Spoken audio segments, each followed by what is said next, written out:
सहयोग के बारे में आपने क्या जाना, जो ज्ञान प्रगल्भ होना है।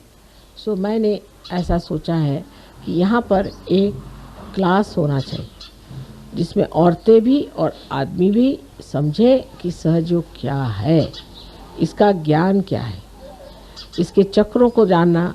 बहुत से लोग मैंने देखा एडवेंट खरीदते हैं जैसे कोई धर्म पुस्तक हो, और ख़रीद के उस पर सुंदर मखमल का वो चढ़ा के उसकी रोज़ पूजा करते। अब अखंड जैसे वो होता है रामायण पाठ, या वो अखंड और क्या होता है आपका ग्रंथ साहब, ऐसे वो अखंड ना करें, इतना ही मैं मानती हूँ। क्योंकि पढ़े जा रहे हैं, एक उंगली रखी फिर दूसरा उसने उंगली रखी फिर वो पढ़ते जा रहा, खोपड़ी में कुछ भी नहीं जा रहा। जानना चाहिए कि सहयोग क्या है। आप लोगों को खड़ा होना चाहिए, आप सबको मेरे जैसे भाषण देना आना चाहिए, मेरे जैसे समझाना आना चाहिए। सहयोग क्या है, एक शिक्षा है, इसे सीखना चाहिए। अभ्यास, जो कि श्री कृष्ण ने कहा कि अभ्यास है, अभ्यास करना। चीज़ क्या है, सहयोगी हम हैं, अब हम सहयोगी हो गए। लोग कहेंगे भाई ये क्या होता है, अब पता नहीं, कुछ तो होता ही है।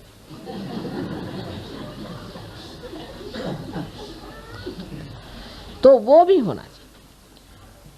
अपने वाइब्रेशंस, जिनको हम कहते हैं कि चैतन्य की लहरियाँ हैं, उनका भी पूरा परखना आना चाहिए कि इसका क्या मतलब है, उसका क्या मतलब है।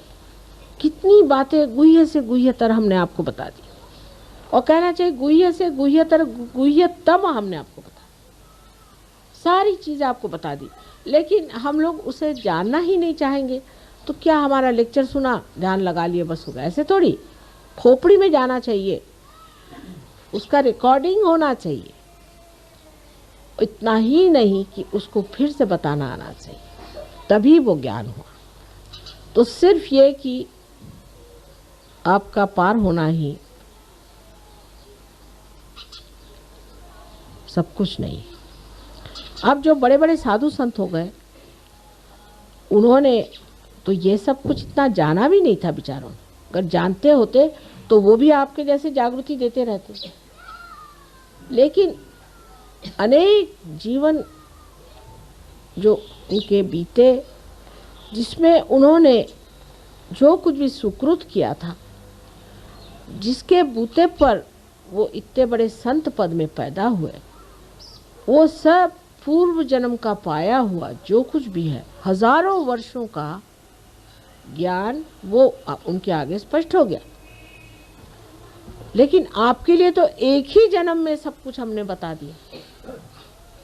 आपको कोई मेहनत भी करनी नहीं पड़ी, ना इतने जन्म जन्मांतर की सुकृत चाहिए, कुछ नहीं चाहिए। ये तो ऐसा ही हुआ कि एक पैसा बैंक में डाल के हजारों रुपए आप ले लीजिए। समझ लीजिए इस बात। उनका जो ज्ञान है वो अनेक जन्म की तपस्या से पाया हो। बड़े बड़े ऋषि मुनि साधु संत जो हुए हैं, वो पहले ज़माने में बड़े मनन करने वाले दृष्टा ऐसे होकर के सर्वसाधारण साधु के रूप में पैदा हुए थे, संतों के रूप में, कि सर्वजन समाज समुदाय से बातचीत कर सके। लेकिन हम तो सर्वसामान्य जन समुदाय हैं, सुकृत भी हमारा थोड़ा बहुत होगा ही। तो अब एक ही जन्म में अगर आप सब कुछ जान सकते हैं, सुकृत की भी ज़रूरत नहीं। लोग पूछते भी हैं, उनमें से एक बड़े भारी साधु मुझे कहने लगे कि माँ हमने तो हजारों वर्ष तपस्या करने पे सब पाया, आपने इनको 1 मिनट में क्यों दे दिया? तो हमने कहा भी देखो हमारी मर्जी है, मर्जी में आ गया हो गया, हम क्या करें, मर्जी की बात। तुम क्यों जलते हो?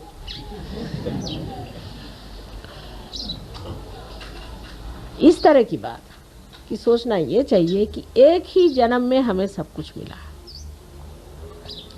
और मुझे अगर खुश करना है तो सिर्फ आपस में बिल्कुल बैर नहीं रखो।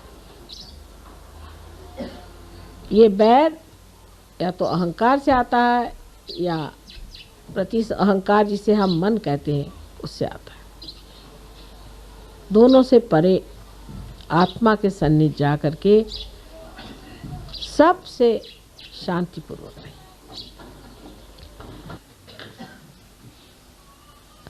ये संतों के राज में हम बैठे हुए हैं, संतों की इतनी मंडली कभी देखी नहीं थी।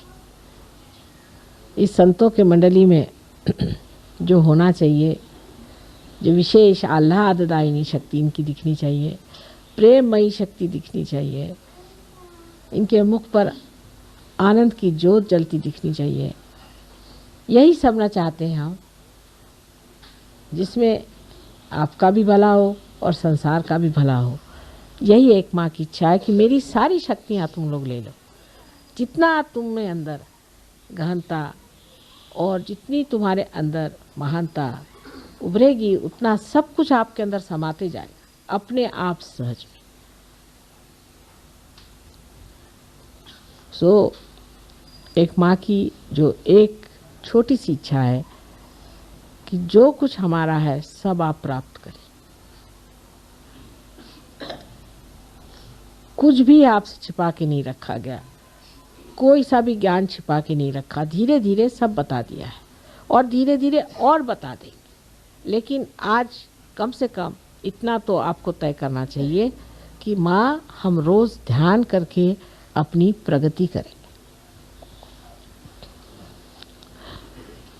रोज़ हम ध्यान करेंगे, इतना समय तो देना ही पड़ेगा।